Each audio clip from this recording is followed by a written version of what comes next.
ধন্য আপনাদের এ জীবন, আপনারা যারা আয়োজন করলেন কোরআন হাদিসের সম্মেলন। আল্লাহুম্মা সাল্লি আলা, জোরে জোরে,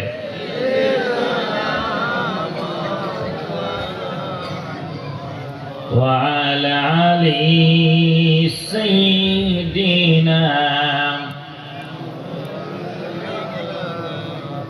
মুসলিম মোরা ঘুমিয়ে আসি, আজ বিবেকে ঝুলছে তালা,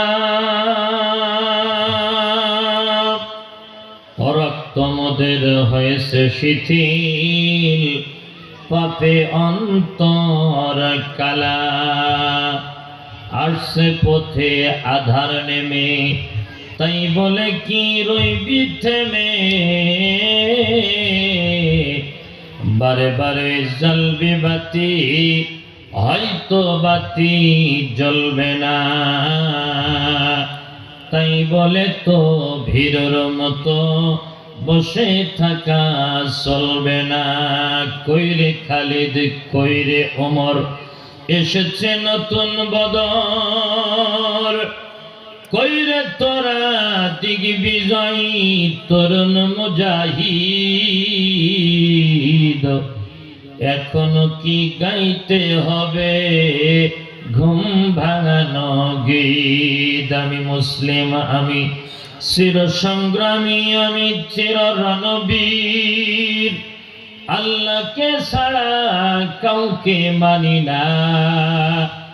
নারায়ে তাকবীর, লা ইলাহা ইল্লাল্লাহ, ওয়া লা ইলাহা ইল্লাল্লাহ, সবাই লা ইলাহা ইল্লাল্লাহ, ওয়া লা ইলাহা ইল্লাল্লাহ।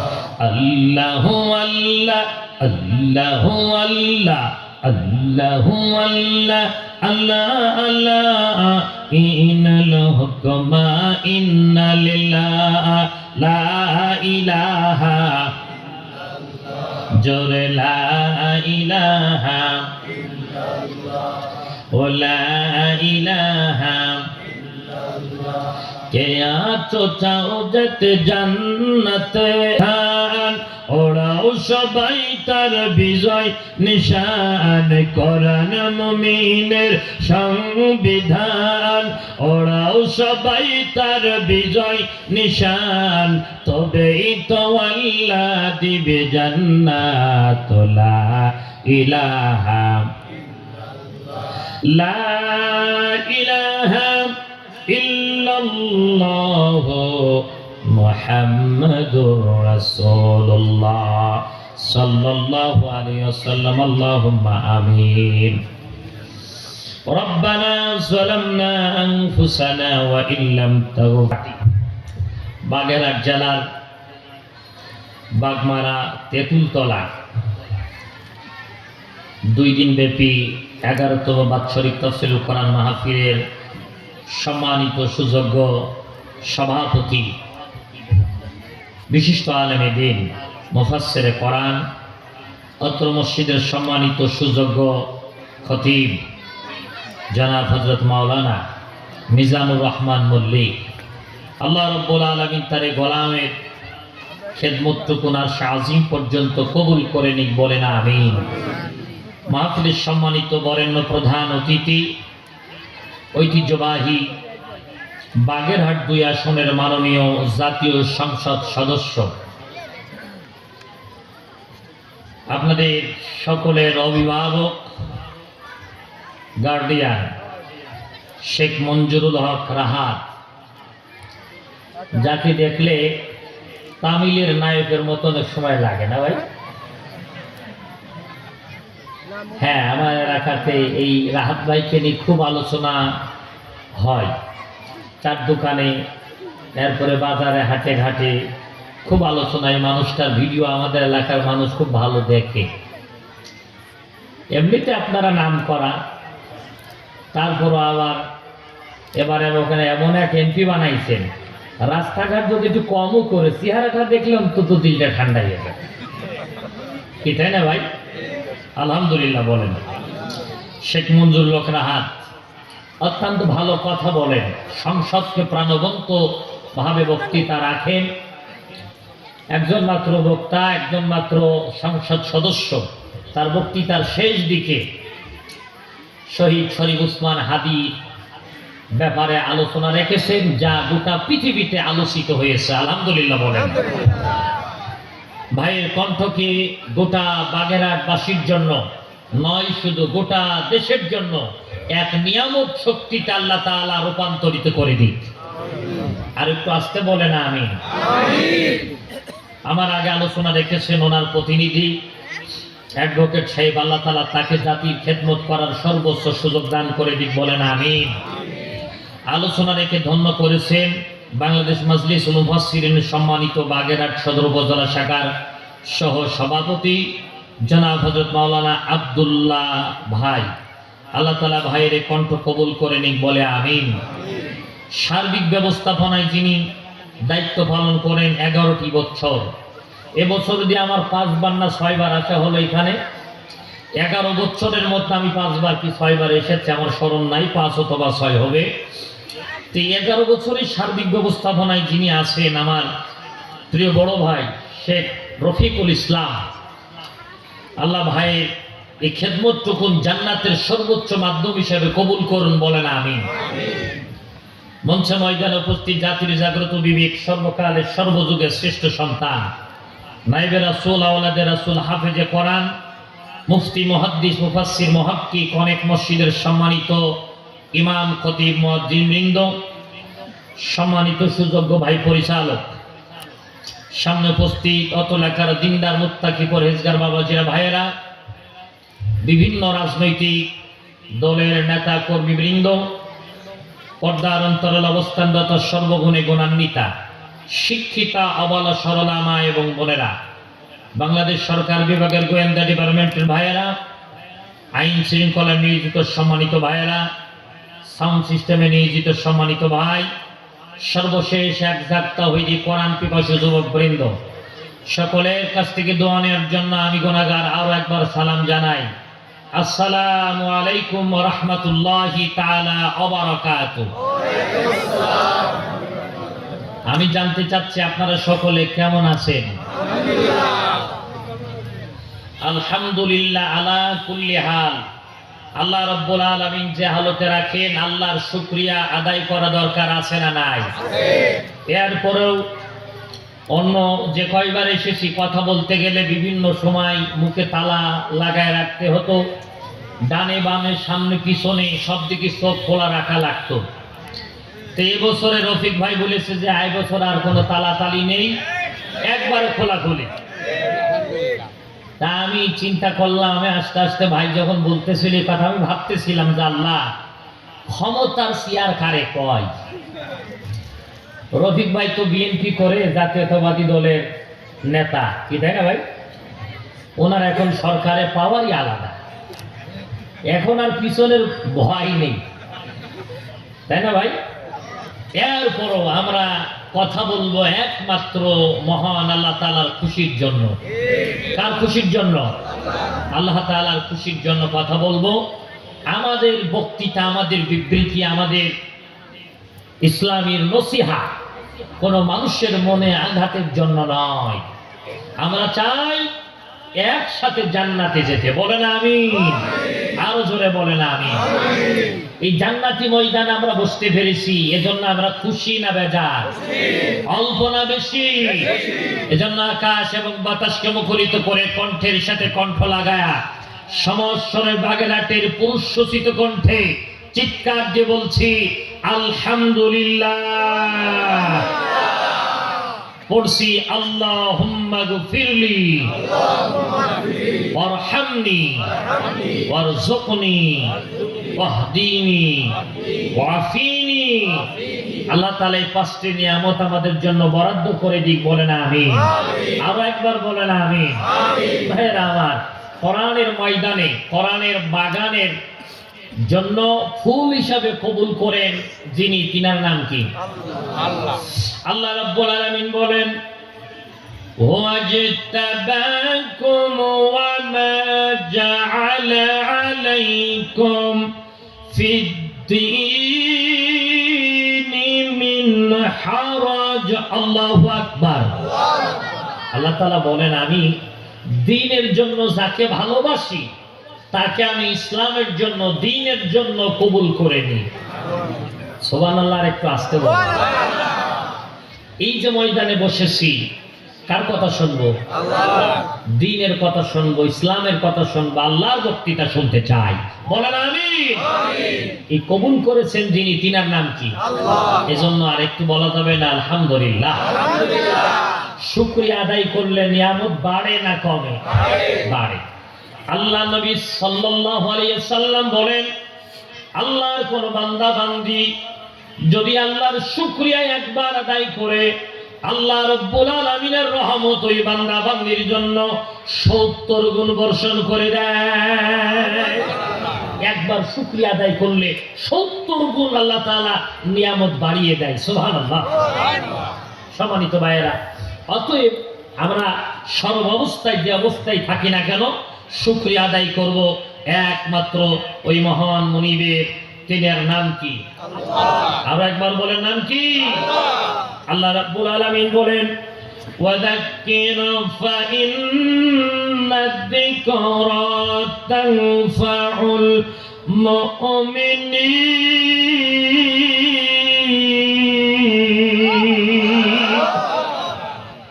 আমার ভাইয়েরা, আল্লাহর বক্তৃতা হলো মুমিনের সামনে যখন নসিহা করবা, ওয়াজ করবা, আমি আল্লাহ কোরআনে যেইভাবে নসিহত করেছি সেইভাবে তুমি নসিহা করো। সুবহানাল্লাহ বলবেন না? তাহলে আল্লাহর বক্তৃতা হলো কোরআন দিয়ে ওয়াজ করো। এখন আমরা যদি আজকে গল্প শুরু করে দিই, তাহলে নিঃসন্দেহে এটা কোরআনের মাহফিল হতে পারে না। সম্মানিত ভাইয়েরা আমার, তাহলে আল্লাহ তাআলা কোরআন দিয়ে বক্তৃতা দিতে বললেন, আবার কোরআনের ময়দানে কবুল করলেন ওই আল্লাহ। এখন যারা আমরা এসেছি, আমাদের দায়িত্ব কি? দায়িত্ব হলো, আল্লাহ তাআলা বলেন, ওয়া ইলা কুরআল কুরআনু ফাসতামিউ লাহু ওয়া আনসিতু লাআল্লাকুম তুরহামুন। আল্লাহ তাআলা বলছে, তোমাদের সামনে যখন কোরআন পাঠ করা হবে, কোরআন থেকে তাফসীর করা হবে, ফাসতামিউ, তোমরা তা শ্রবণ করো, লাহু আনসিতু, চুপ করে বসে হৃদয়ের কান দিয়ে যদি কোরআন শোনো, আমি আল্লাহ রাব্বুল আলামিন ওয়াদা করলাম। কে ওয়াদা করছে? আল্লাহ। লাআল্লাকুম মানে সম্ভবত, কিন্তু আল্লাহ যদি লাআল্লাকুম ব্যবহার করেন, সেটা অর্থ সম্ভবত থাকে না, তার অর্থ দাঁড়িয়ে যায় অবশ্যই। সুবহানাল্লাহ বলবেন না? তাহলে সেই আল্লাহ বলছে, লাআল্লাকুম তুরহামুন, অবশ্যই আমি আল্লাহ আমার রহমত তোমাদের জন্য নাজিল করে দেব। তাহলে আল্লাহর রহমতের দরকার আছে না নাই? আছে। এরপর আল্লাহ তাআলা বলেন, কোরআন শুনলে রহমত হবে, কোরআন দিয়ে বক্তৃতা দিলাম আমি আল্লাহ তাআলা, তার জন্য, তাদের জন্য আমি আল্লাহ আমার রহমত বর্ষণ করতে থাকি। শুধু তাই নয়, এই কোরআন থেকে যদি কেউ বিমুখ হয়ে যায়, ومن يعش عن ذكر الرحمن نقيض له شيطانا فهو له قرين। আল্লাহ তাআলা বলেন, এই কোরআন থেকে যদি কেউ দূরে সরে যায়, ওই ব্যক্তি আমি আল্লাহর দয়ায় থাকে না, সে শয়তানের বন্ধু হয়ে যায়। নাউজুবিল্লাহ বলবেন না? তাহলে আমরা কোরআনের সাথে থাকতে চাই নাকি কোরআন থেকে দূরে চলে যেতে চাই? কোরআনের সাথে সাথে থাকবেন তো? কারা কারা থাকবেন না হাত দেখান। আমি তো বললাম কারা কারা থাকবেন না হাত দেখান, মানে ওই যে হুজুরকে উঁচি ফেলেছে। তার মানে যেমন গোটা বাংলাদেশে এবার আলেমদের পক্ষে আলহামদুলিল্লাহ অন্যবারের তুলনায় ইসলামের পক্ষে, দ্বীনের পক্ষে, ইসলামী আন্দোলনের পক্ষে মানুষের রব উঠে গিয়েছিল। কোন আলহামদুলিল্লাহ। সম্মানিত ভাইয়েরা, এবার ডানপন্থীরা আল্লাহর ইচ্ছায় ক্ষমতার মসনদে আছে, বলেন আলহামদুলিল্লাহ। খুব মজা লাগলো, আর কোরআনের কথা বলতে এখন ভয় করে না, কারণ হলো স্পিকার ডানপন্থী, প্রধানমন্ত্রী ডানপন্থী, এরপরে বিরোধী দলের নেতা ডানপন্থী। আলহামদুলিল্লাহ বলতে ইচ্ছা করে না। সবচেয়ে মজার বিষয় হলো স্পিকার বলতেছে যে নামাজ আগে, এরপর অন্য সময় হলো বিল উত্থাপন, বিলের কারণে নামাজ ডিলে করা যাবে না। সুবহানাল্লাহ বলতে পারে না? যেই পার্লামেন্টের স্পিকার নামাজ দেরি করে না, বিলকে বাতিল করে দিয়ে নামাজের সময় দেয়, আজ হোক আর কাল হোক ওই পার্লামেন্টে আল্লাহর কোরআনের পতাকা পথ করে উড্ডয়ন করবে ইনশাআল্লাহ। কথা বলে ঠিক না? সেই দিন বেশি দূরে নয়, হাত ছাড়িয়ে দিয়ে ডাকতেছে ইনশাআল্লাহ। আল্লাহ তুমি কবুল করে নাও, বলেন আমিন। সম্মানিত ভাইয়েরা, তাহলে আমরা কোরআনের সাথে থাকবো। আসেন, আমাকে এমন কয়েকটি আয়াতে কারিমার উপরে আলোচনা করতে বলা হয়েছে। আমি এই আলোচনা করার কোনো যোগ্যতাই আমার নাই। আমার ভিতরে এই আলোচনা, এই তেলাওয়াত, এই তাফসীরের ন্যূনতম কোনো যোগ্যতা আমার মধ্যে নাই। এরপরও যেহেতু দাওয়াত নিয়েছি, এসেছি, আল্লাহ রাব্বুল আলামিন যদি দু কথা বলার, আপনারা একটু দোয়া করে দিন যেন আল্লাহ বলার তৌফিক দেন। বলেন আমিন। আরো একবার বলেন আমিন। সূরাটির নাম হলো সূরা আনফাল। কি ফাল? সবাই বলতে হবে আনফাল। এই আনফাল শব্দের অর্থ হলো গনিমতের মাল। কি মাল? যুদ্ধের পরে বিজয় লাভ করলে শত্রুরা, কাফের বেঈমানেরা যে মালামাল, ঢাল, তরবারি, খাবার, আসবাবপত্র ফেলে রেখে যায়, এগুলোকে বলা হয় গনিমতের মাল। আনফাল শব্দের আরেকটি অর্থ হলো অতিরিক্ত দান করা। অতিরিক্ত দান, গনিমতের মাল, যুদ্ধে কুড়িয়ে পাওয়া মালামাল। এই মার্ক একটা সূরা থেকে আমাকে তেলাওয়াত করতে বলা হয়েছে, তাফসীর করতে বলা হয়েছে। এই সূরাটি কোরআন শরীফের ধারাবাহিকতায় ৮ নম্বর সূরা। কত নম্বর? আল্লাহর জান্নাত কয়টি? সুবহানাল্লাহ বলেন। জান্নাত একটি, জান্নাতের স্তর হলো ৮টি। সুবহানাল্লাহ বলেন। আরো একবার বলেন সুবহানাল্লাহ। আমরা আজকে তেলাওয়াত করেছি কয় নম্বর সূরা থেকে? সবাই বলেন না ভাই? আল্লাহ আজকের এই মাহফিল যার জীবনের শেষ মাহফিল হয়ে যায়, ৮ নম্বর সূরা রসিলা করে তুমি তাকে জান্নাতের ৮টি দরজা তার জন্য খুলে দাও। বলেন আমিন। আমার ভাইয়েরা, ৮ নম্বর সূরা, এই সূরার মধ্যে আয়াত আছে ৭৫টি। কতটি? রুকু আছে 10টি। রুকু কয়টি? এই সূরাটি নাজিল হয় মদিনাতুল মুনাওয়ারায়। মক্কা থেকে মদিনায় হিজরত করলেন রাসূলুল্লাহ, বদরের ময়দান সংগঠিত হয়ে গেল। এরপরে এই সূরা আনফাল আল্লাহ তাআলা নাজিল করে দিলেন। জোরে কন্না সুবহানাল্লাহ। এই আয়াতের মধ্যে আল্লাহ রাব্বুল আলামিন যে আয়াতগুলো আমি তেলাওয়াত করেছি, এর মধ্যে 26 নম্বর সূরা আনফালের 26 নম্বর আয়াতে আল্লাহ রাব্বুল আলামিন মূলত মক্কার জুলুম নির্যাতনের পরে যে মদিনায় আল্লাহ তাআলা মুসলমানদেরকে শক্ত একটি অবস্থান তৈরি করে দিলেন, আর উত্তম রিজিকের ফায়সালা আল্লাহর পক্ষ থেকে করলেন, সে ব্যাপারেই এই আয়াতটি নাজিল হয়েছে। কোন সুবহানাল্লাহ। সম্মানিত ভাইয়েরা, সুতরাং আমি এই আয়াতগুলো থেকে কথা বলতে চাই, আল্লাহ যদি বলবার তৌফিক এনায়েত করে। বলেন আমিন। আমি তার আগে আপনাদের কাছে জানতে চাই, ভালো কাজে সহযোগিতা করলে সওয়াব আছে না নেই? খারাপ কাজে হ্যাঁ কোনো কিছু নেই।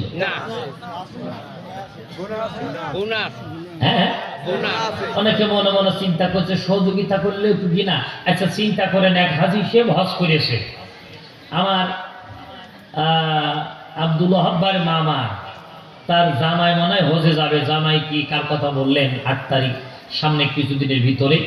এই হজ 41 দিন 42 হজ করে রাত্রেবেলা এসে খান জাহান আলী রহমতুল্লাহ আলাইহির মাজারের ওই জায়গাতে নামাই দিয়েছে। আসবে তো ভ্যান নেই, গাড়ি নাই, হেঁটে আসছে। আস্তে আস্তে পথের পাশে নারকেল গাছ, ডাবের পানি খাইছে। আজকে আব্দুল ওয়াহাব ভাই ডাবের পানির ব্যবস্থাও করছে, তবে সভাপতি সাহেবকে দেয়নি, আমাদেরকে দিছে। আপনার জন্য পাওনা। এই ডাবের দাম এই বাগেরহাট পিরোজপুর একটু কম না ভাই? 100 টাকা তো কমই তো। আমার ঝিনাইদহ, চুয়াডাঙ্গা, কুষ্টিয়া, মেহেরপুরে এলাকায় 150 টাকার কম কোনো ডাবে হাতি দেওয়া যায় না। তা আপনাদের তো অন্তত 100 টাকায় ছোট থানা বড় তা বড় গোলা, এই তো আলহামদুলিল্লাহ ডাবের দাম কম। তো রাস্তার পাশে ডাব গাছ থাকে না? থাকে না? আচ্ছা, ওই যে একটা আছে প্রমাণ হিসাবে। তো এখন হাজি সাহেব হজ করে আসতেছে হেঁটে। কিসে আসতেছে? একটু জোরে কথা বলতে হয়। হেঁটে আসতে আস্তে আস্তে রাত 1:30 2টার সময় হেঁটে আসছে, গাড়ি ঘোড়া নাই, হাজি মানুষ। ডাব গাছের তলায় দেখে 3-4টে যুবক ছেলে দাঁড়ানো, আর একটা যুবক গাছে উঠছে কিন্তু উঠতে পারছে না, মাঝামাঝি উঠছে আবার পড়ে যাচ্ছে, উঠছে আবার পড়ে যাচ্ছে। তা হাজি সাহেব বারবার দেখা, আরে এই যুবকেরা ডাব গাছে ওঠে আর পড়ে যায়, কি কষ্ট না হচ্ছে। যুবক, রসুল যুবকদের ভালোবাসে, আল্লাহ যুবকদের ভালোবাসে, জান্নাতে যুবকদেরকে আল্লাহ দেবে, এই যুবকদেরকে আমি ভালো না বাসলে হয়? সব টুপলা টুপলি রেখে, ব্যাগ বাট্টি রেখে যুবকরা বলছে, যুবক ডাব গাছে উঠতে পারো না বাবা, আমি তোমাকে ধাক্কা মেরে দিচ্ছি, তুমি ওঠো। রাত কটা বাজে? জোরে বলেন। রাত 2টা। যুবক ডাব গাছে উঠছে, চাচা ধাক্কা মেরে দিয়েছে। আচ্ছা, বাগেরহাটবাসী, বাগমারাবাসী, তেঁতুলতলাবাসী বলেন তো দেখি, রাত 2টার সময় যুবকেরা রাস্তার ধারের কাছে ডাব গাছে ওঠে, এই ডাব গাছ বোধহয় যুবকের নিজের না লোকের? কথা কয় না? নিজের গাছে রাত 2টায় উঠতে লাই না, লোকের গাছেই যুবকেরা রাত 1:30 2টায় গাছে ওঠে। কথা কন ঠিক না? মুরব্বী হাজি হিসেবে কথা বুঝার পরেও বড় মায়া জেগেছে, মহব্বত জেগেছে, হারে এত চেষ্টা করছে বেচারা, না ধাক্কা দিলে কি আর হয়? চাচাই ধাক্কা মেরে যুবকের কাছে উঠাই দিছে।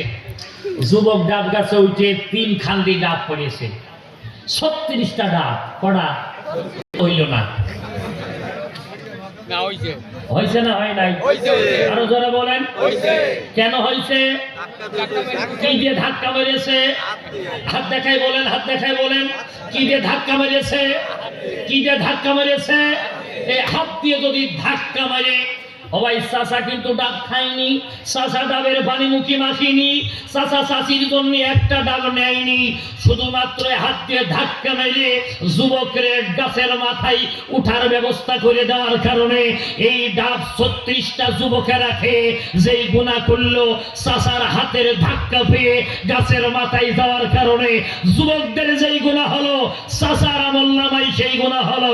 অতএব হাতের ধাক্কা দিয়ে যাদেরকে ক্ষমতায় বসিয়েছি, এরা যদি চুরি করে, এরা যদি ডাকাতি করে, এরা যদি চাঁদাবাজি করে, এরা যদি গুম করে, এরা যদি খুন করে, এরা যদি জালেম হয়, প্রতিটা গুনার ভাগ আপনাকে দেওয়া লাগবে, লাগবে, লাগবে। কথা কোন ঠিক না?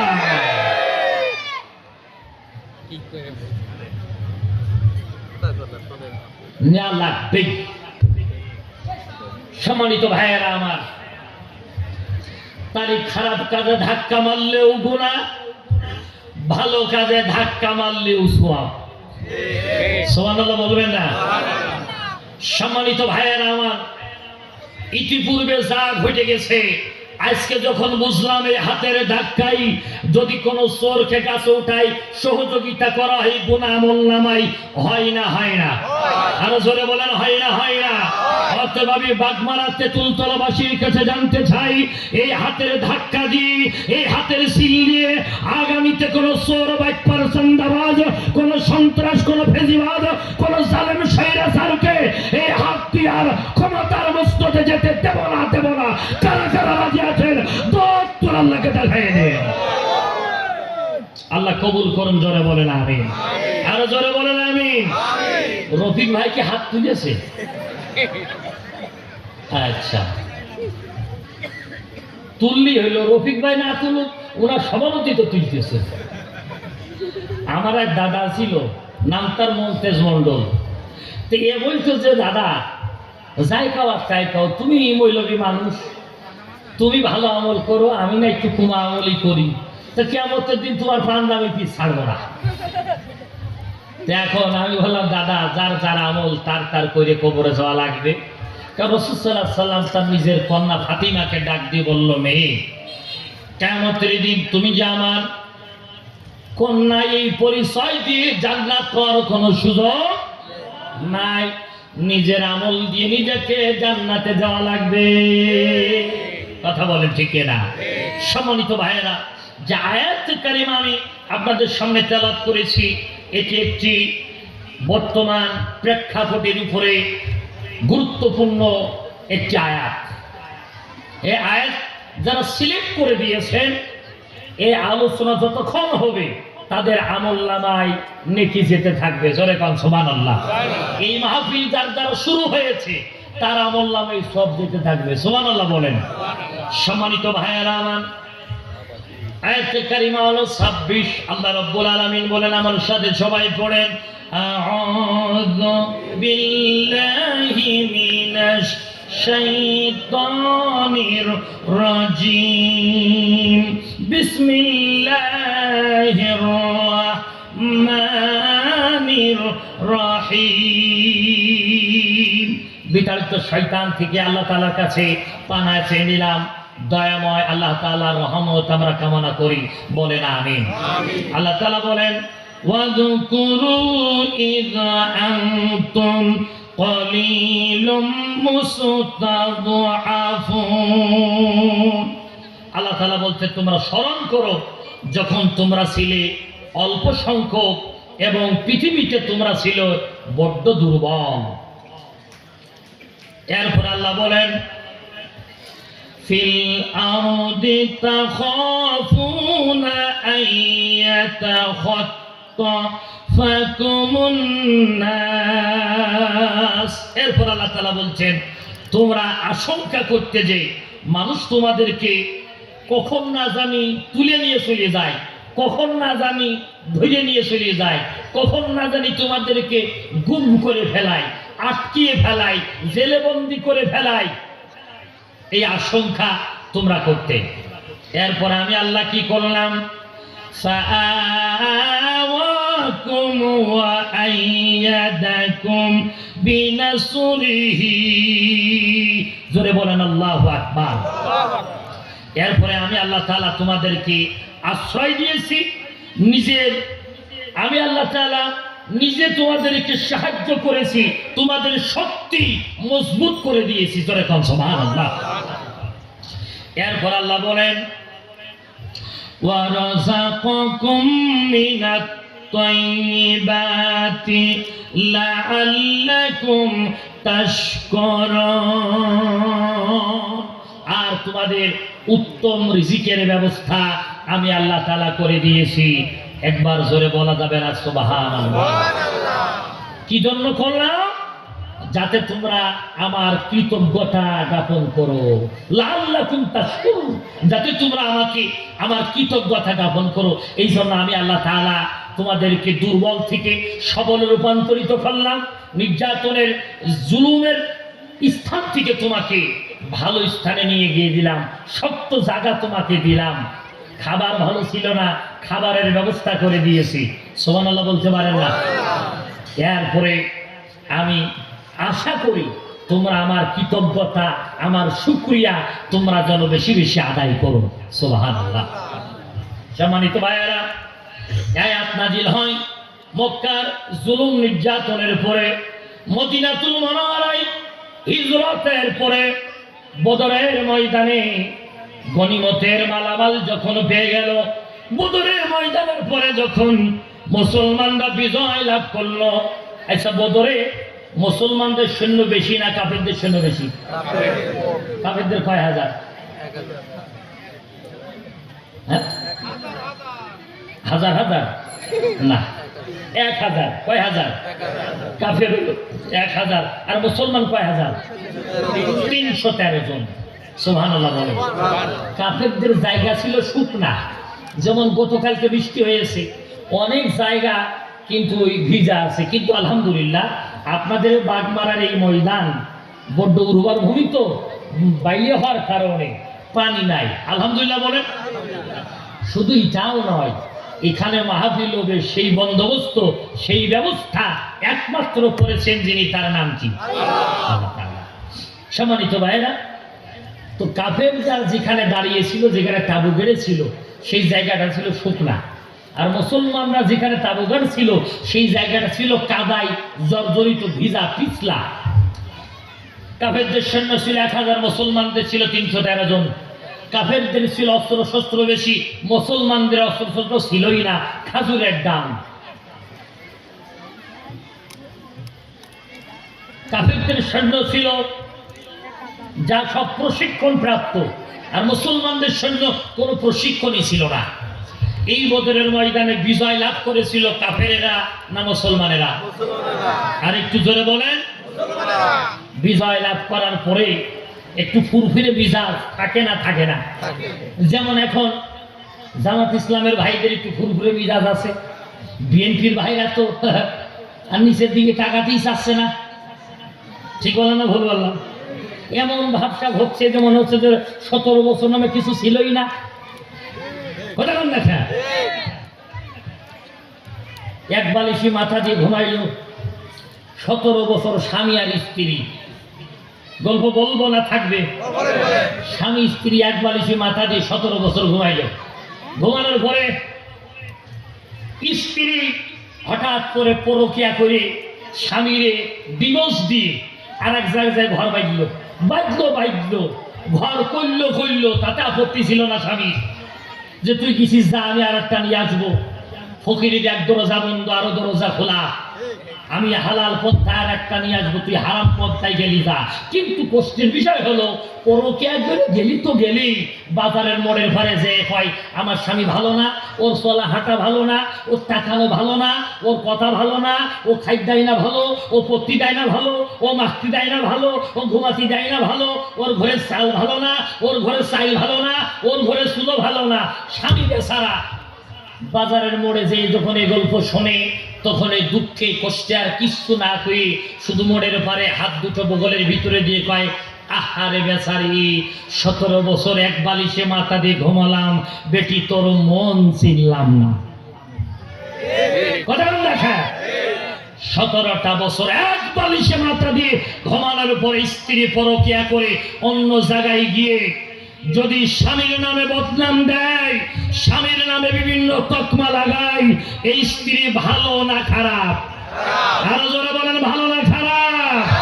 অতএব এখনকার কিছু মানুষ দীর্ঘদিন একসাথে পলায়ন, দীর্ঘদিন একসাথে জুলুম নির্যাতনের শিকার হওয়ার পরেও যদি তারা এই মাজলুমদের বিরুদ্ধে বিভিন্ন তকমা লাগায়, রাজাকার বলে, আলবদর বলে, জঙ্গি বলে, আমাদের মনেও এর থেকে বেশি ব্যথা লাগে। কতক্ষণ থেকে না একটু রাগ করলেন বোধহয়, আমি কারোর নাম বলিছি। রফিক ভাই যদি রাগ করে, তা আমার তো কিছু করার নেই। কি ঠিক বললাম না ভুল বললাম? কোন রাজনৈতিক কথা হবে না।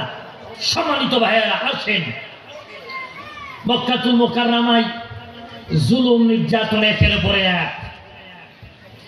আল্লাহ নবী জনাব মুহাম্মদ রাসূলুল্লাহ সাল্লাল্লাহু আলাইহি ওয়াসাল্লামের উপরে আয়াতে কারিমা কেন নাজিল হলো?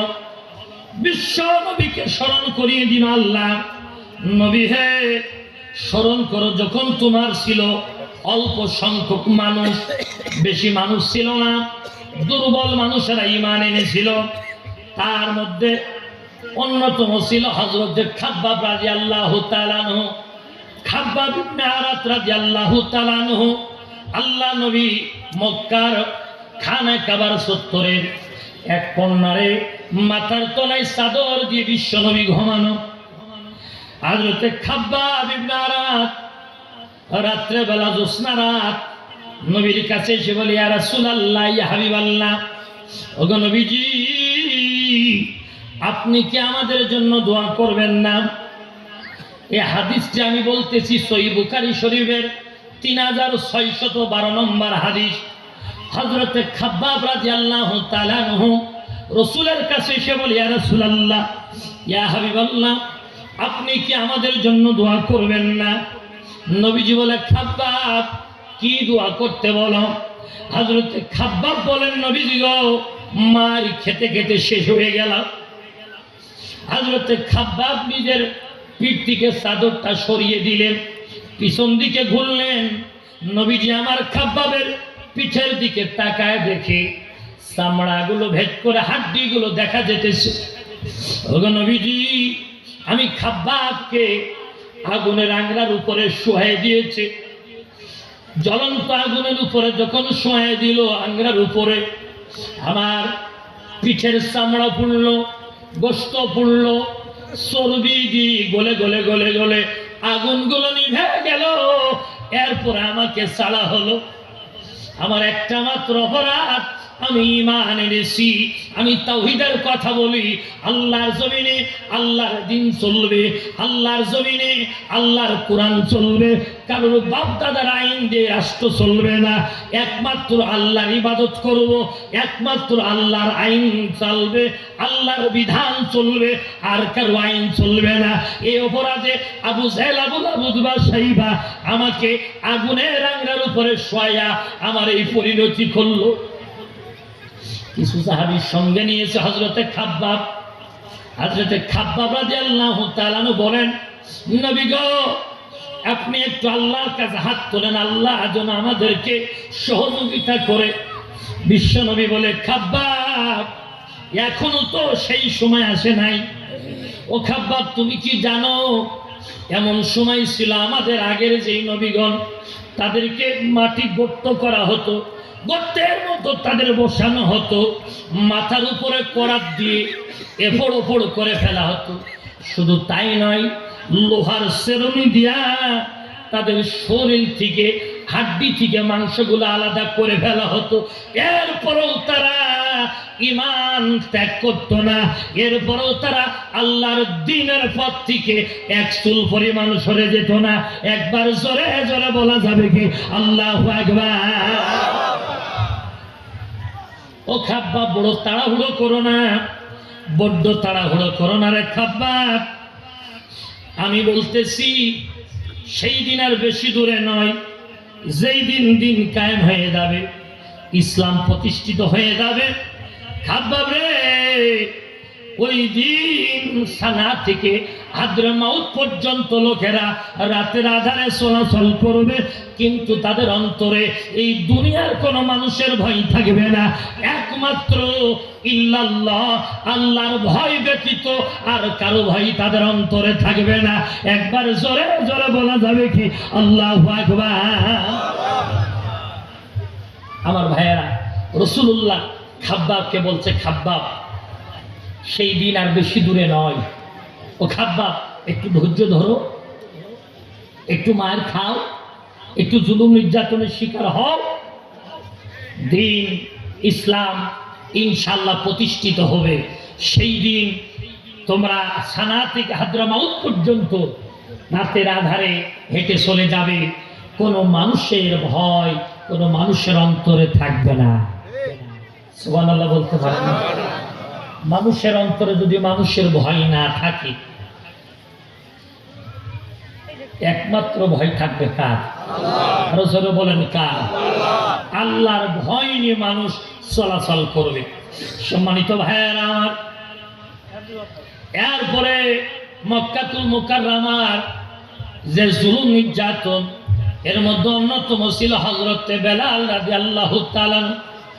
হযরতে বেলালকে শোয়াই দিয়ে পাথরের উপরে, বুকের উপরে পাথর চাপা দেওয়া হয়েছে। চাবুক একজন মারতে মারতে হাঁপিয়ে যায়, আর একজন হাতে নেয়। ও সে হাঁপিয়ে গেলে আর একজন হাতে নেয়, মারতে থাকে। হযরতে বেলাল মার খাই আর বলে, আহাদ আহাদ আহাদ, আহাদ, লা ইলাহা ইল্লাল্লাহ, আল্লাহর আইন ছাড়া কারো আইন মানব না। মারতে মারতে বেলাল হুঁশ হারিয়ে ফেলে, আবার যখন হুঁশ ফেরে তখন আবার বলে আহাদ আহাদ আহাদ। আমার ভাইয়েরা, হযরত বেলাল রাদিয়াল্লাহু তাআলা নুকে এমনি ভাবে মারতে মারতে হযরত বেলালকে মৃত মনে করে তাদেরকে ফেলে রেখে চলে যেত। জোরে জোরে কন্যা উযুবিল্লাহ। কি জুলুম, কি অত্যাচার ছিল। সম্মানিত ভাইয়েরা আমার, শুধু তাই নয়, ময়ূষী নারী অনেক মায়েরা এসেছে দিন প্রতিষ্ঠায়। ইসলাম এমনি এমনি আসে নাই। আল্লাহ সূরা আনফালের 26 নম্বর আয়াতে জুলুম নির্যাতনের কথা স্মরণ করিয়ে দিয়েছেন। ময়ূষী নারী নাম তার হযরত সুমাইয়া রাদিয়াল্লাহু তাআলা আনহা। হযরত সুমাইয়া ঈমান আনার কারণে, কালিমা পড়ার কারণে, দিন মেনে নেওয়ার কারণে সুমাইয়াকে আবু জেহেল বন্দী করলো। 2 হাত 2 বাঁশে বাঁধলো, 2টা পা 2 বাঁশে বাঁধলো, শরীরের সমস্ত পোশাকগুলো খুলে নিল। নাউজুবিল্লাহ বলবেন। একটা একটা করে পোশাক খোলে আর বলতেছে, সুমাইয়া এখনো সময় আছে, ঈমান ত্যাগ করো, রাসূলুল্লাহর দল থেকে তুমি বের হয়ে আসো, আল্লাহর আইন প্রতিষ্ঠার দল থেকে বের হও, আমি আবু জেহেল তোমাকে প্রাণে বাঁচিয়ে দেব। হযরত সুমাইয়া মিষ্টি মিষ্টি হাসি দিতেছেন আর বলতেছে, কাফের বেঈমানেরা, আমি সুমাইয়ার শুধু হত্যা নয়, যদি আমার অঙ্গ প্রত্যঙ্গ কেটে টুকরা টুকরা করা হয়, আমি সুমাইয়া যে ঈমান একবারে নিয়েছি, এই ঈমান আমি ত্যাগ করব না। তল পেট দিয়ে লজ্জায় স্থান দিয়ে মা সুমাইয়া বল্লম দিয়ে দেওয়া হলো। লজ্জায় স্থান দিয়ে বল্লম প্রবেশ করে মাথা ভেদ করে বেরিয়ে গেল। ময়ূষী নারী মা সুমাইয়া জিহ্বাটা বের করে ফেলে দিল, মিষ্টি মিষ্টি হাসি দিতেছে। আবু জেহেল দৌড়িয়ে এসে বলে, সুমাইয়া রে, মারতে মারতে তো তুই এখন মৃত্যুবর সজ্জায়, এখন কেন তুমি হাসো? সুমাইয়া বলেন, আমার চোখের সামনে এই মুহূর্তে জিবরাইল আমিন জান্নাত খানা দেখা দিয়েছে। আমার ভাইয়েরা, ময়ূষী নারী মা সুমাইয়া দিন মানার কারণে, ঈমান আনার কারণে মক্কার জমিনে আবু জেহেল তাকে শাহাদাত বরণ করিয়েছে। এখানেই শেষ নয়। হযরত আম্মার ইবনে ইয়াসির রাদিয়াল্লাহু তাআলা আনহু 2 উটের পিঠে 2টা পা বাঁধা, একটা উট পশ্চিম দিক করা আর একটা উট পূর্ব দিক করা। হযরত আম্মার ইবনে ইয়াসিরকে বলা হলো, আম্মার, এই মুহূর্তে যদি তুমি ঈমান ত্যাগ না করো, এই মুহূর্তে যদি তুমি রাসূলুল্লাহর দল ত্যাগ না করার ঘোষণা দাও, 2টা উট 2 দিকে ছিটিয়ে দেব, 2 দিকে ছুটায় দেব, দ্বিখণ্ডিত হয়ে যাবে। হযরত আম্মার ইবনে ইয়াসির রাদিয়াল্লাহু তাআলা আনহু বলেন, আবু জেহেলের গোষ্ঠী শুনে নাও, আমার নাকের মধ্যে জান্নাতের সুঘ্রাণ পেতেছি। 2টা উট 2 দিকে ছুটে দেওয়া হলো। হযরত আম্মার দ্বিখণ্ডিত হয়ে গেলেন। এখানেই শেষ নয়। মক্কার জুলুমের কথা বলে শেষ করা যাবে না। হযরতে খবায়েব রাদিয়াল্লাহু তাআলা আনহু, তিনাকে বন্দী করা হলো, একটি ঘরের মধ্যে বন্দী করে রাখা হলো। 1 দিন চলে যায়, 2 দিন চলে যায়, 3 দিন চলে যায়, খাবার দেয় না, পানিও দেয় না, রুটিও দেয় না, কোনো কিছু খাবার দেয় না। 5 দিন চলে যায়, খাবার দেয় না। 6 দিন চলে যায়, খাবার দেয় না। 7 দিন অতিবাহিত করে খাবার দেয় না। বলা বলে শুরু করলো, খোবাইব বোধহয় না খেয়ে মারা গেছে। কিন্তু না না না, হযরতে খবাইব রাদিয়াল্লাহু তাআলা আনহু ওই ঘরের মধ্যে বন্দি আছে, খাবারের ব্যবস্থা করেন যিনি খোবাইবের জন্য, তার নাম কি? সম্মানিত ভাইয়েরা, হযরতে খোবাইব রাদিয়াল্লাহু তাআলা এইরকম করে 19 দিন বন্দি ছিল। কতদিন? আর জোরে বলেন। 19 দিন বন্দি। রায় পাশ করলো 17 দিনের মাথায় খোবাইবকে ফাঁসির মঞ্চে ঝুলায় হত্যা করা হবে। অপরাধ একটা, আর তা হলো ঈমান এনেছিল, আর তা হলো ইসলামী আন্দোলনের কর্মী হয়েছিল। এটা হলো অপরাধ। সম্মানিত ভাইয়েরা আমার, খারাপ লাগতেছে আপনাদের? আমার ভাইয়েরা, এরই মধ্যে খোবাইবকে যে ঘরের মধ্যে বন্দী করা, ওই বাড়িতে একজন নারী ছিলেন, তার ছিল ছোট্ট একটা বাচ্চা। এই বাচ্চা হঠাৎ করে একদিন খোবাইবকে যেই ঘরে বন্দী করা, ওই ঘরের মধ্যে বাচ্চা মানুষ ঢুকে পড়েছে। কেউ বলে তাড়াতাড়ি বাচ্চাকে আনো, তা না হলে খোবাইব এই বাচ্চাকে জিম্মি করে মুক্তি চাবে। মহিলা বলেন, না না না না, তোমরা কেউ আমার বাচ্চাকে আনতে যাবে না, কেননা আমি গত 2 দিন ধরে দেখতেছি খোবাইবকে এতদিন যাবৎ কোনো খাবার দেওয়া হয় না। খোবাইবের হাতে আজ 2 দিন আমি দেখি আঙ্গুরের থোকা। একবার জোরে জোরে বলা যাবে কি আল্লাহু আকবার? শুধু আজকে যে নতুন আমার বাচ্চা যায় তা নয়, গত 2 দিনও আমার বাচ্চা খোবাইবের ঘরের মধ্যে গেছে। খোবাইব আমার বাচ্চার হাতে আঙ্গুরের থোকা দেয়। কাফের বেঈমানেরা বলা বলি করে, এখন তো আঙ্গুরের মৌসুম নয়, এখন তো আঙ্গুর ধরে না, তাহলে খোবাইব আঙ্গুর কোথায় পেল? আবু জেহেল বলে, খবরদার কেউ এই কথা বাইরের বাস্ত করবা না, কেননা এই কথা যদি মক্কার লোকেরা জানে তাহলে লোকেরা বুঝে ফেলবে খোবাইব সত্য পথে আছে, যার কারণে আল্লাহ খোবাইবের জন্য আঙ্গুর ফল পাঠায়, ঘরের মধ্যে রিজিকের ব্যবস্থা আল্লাহ নিজ দায়িত্ব করে দেয়। তোমরা এই কথা বাইরে বলা বলি করো না, আমাদের জন্য বড় ক্ষতি হয়ে যাবে। বলা বলি না করে তাড়াহুড়ো করে আইন পাস করলো, হত্যা করা হবে, ফাঁসির মঞ্চ তৈরি করা হলো। হযরতে খোবাইবকে বলা হলো, খোবাইব তোমার রাস্তা হলো একটা, ঈমান ত্যাগ করবা, আর তুমি এই মুহূর্তে রসুলের কাছে চিঠি লিখবা, তুমি নিরাপদে আছো, রসুলকে এখানে আনবা, রসুলের জীবনের বিনিময়ে তোমার প্রাণটা ভিক্ষা দেব।